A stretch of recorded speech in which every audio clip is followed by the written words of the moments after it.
You've really decided to go for it. You're going to make those changes. You've set some goals. They're fantastic. They're encouraging. They're big. They're life-changing. They're things that you want to do. And yet somehow, after you tick the boxes for a few days, a few weeks, everything seems to be coming into a slow, hard grind. Everything seems to be slowing down. You just don't seem to be making any progress on those things that you want to keep. Your motivation is waning a little bit. Nothing seems to be progressing the way you want it to be. And yet the change you still want to do. You do want to do that change. That's what you're doing for. Why is it suddenly such a damn grind? Man, this is hard. This is so hard. So what's the greatest tool that we can have in these moments where if you don't go for it, the only person that you want to blame is everyone else but you? That's because the brain is starting to look for a scapegoat. The brain is starting to look for ways of making life easy. The brain is structured to make your life easy. So how do we get through these moments? How do we have that tool in our toolbox that actually gets us to pick up and keep going in these moments? When the brain is coming up with all the problems, it's coming up with a ridiculous amount of problems and you can't seem to solve them. I'm going to give you the simplest tool in your toolbox that is one of the most effective things that you can have. And that simple tool is not yet. If you think of it this way, goals are really exciting.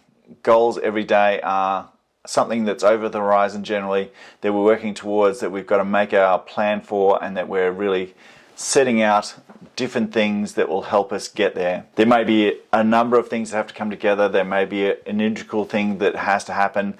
Often when we have the most simple goals, that's the one that's going to be effective in the long term. However, there's one big fundamental problem for the goal with our brain. Our brain is designed to make our life simple, to make it as easy as possible. Deep down fundamental structural problem with a goal is that every single day passes, you haven't actually made it to that end goal. You may be making it towards steps of it, but you haven't made the goal. So the brain will start converting some of those little steps sometimes to, instead of steps of progress, to steps of failure. And it says, you know what, let's just opt out of this. This is way too hard. So the brain logically has coming to your rescue. It's there to solve the problem of, well, you're not at the goal, so you must be failing. So let's make your life easier. Let's not do the goal.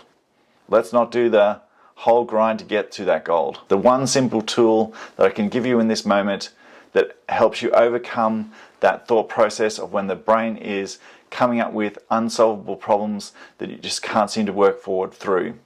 And that word is not yet.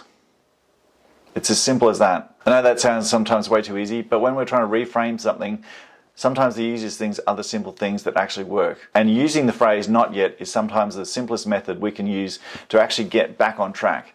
So when our brain is going, you haven't done this, you haven't done that, you haven't achieved what you want to achieve, all we can simply say is, not yet. I'm making this progress. I haven't achieved it yet.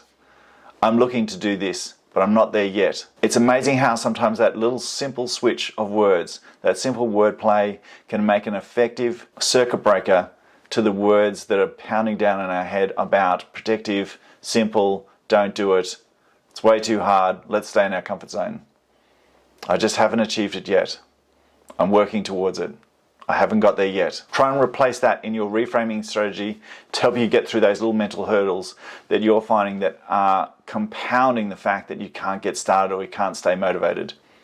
I'm not there yet, but I'm working towards it. That can make the biggest difference between sometimes allowing yourself to even to have a day off and then get back to it, rather than falling apart and falling off the goal completely. I'm not there yet, but I still want it. The other thing then is also going back to another strategy that we've talked about in an early video, which I'll link in the description below, is talking about how, let's just pause this moment, let's just think of the why we're doing it, let's just think of the bigger picture. And that takes us out of that little mental storm that may be happening around us. I'm not there yet, but I'm still looking positive to get there. I'm still taking steps towards it. And a pause to actually allow ourselves to take a step away from that mental storm that may be encroaching in on us and trying to drag us back down into that comfortable place. So then the third strategy is going into looking forward to the struggle. I want to have this struggle because I know that means change. So you're reframing those three things. I'm not there yet. Pause to allow yourself to recognize that mental storm. And I'm actually looking forward to this struggle because that tells me I'm changing. So if you allow yourself to reframe those thoughts and get back into it, it actually helps you set forward towards your goals in a much bigger and better way. So let me know in the comments if that little strategy helps you overcome those days when you feel like you're not reaching your goals, and instead of quitting completely, you actually just reframe those thoughts and get back into it. There's nothing wrong with having a pause moment. There's nothing wrong with admitting, of course I'm not at my goal yet. A goal is generally an over the horizon thing. So how can I possibly achieve my goals every single day? It's about staying in that grind, making those changes, and actually embracing the grind and embracing the struggle that makes it worthwhile. My name is Ben Edfield, I'm a leadership coach, and in the description below I'm going to leave a link to a workshop that I'm holding on the 29th of September, which is free at 7:30, and it's just looking at strategies to help overcome fear, and a short little question and answer session afterwards. So it's all about having and finding good strategies that are workable for you, that you can understand, that you can overcome them and do the best you can in that moment. I hope to see you at that workshop. If you like this video, please like and subscribe, and remember, be kind, and the first and most important person to be kind with is yourself. Take care, and I'll see you on the next one.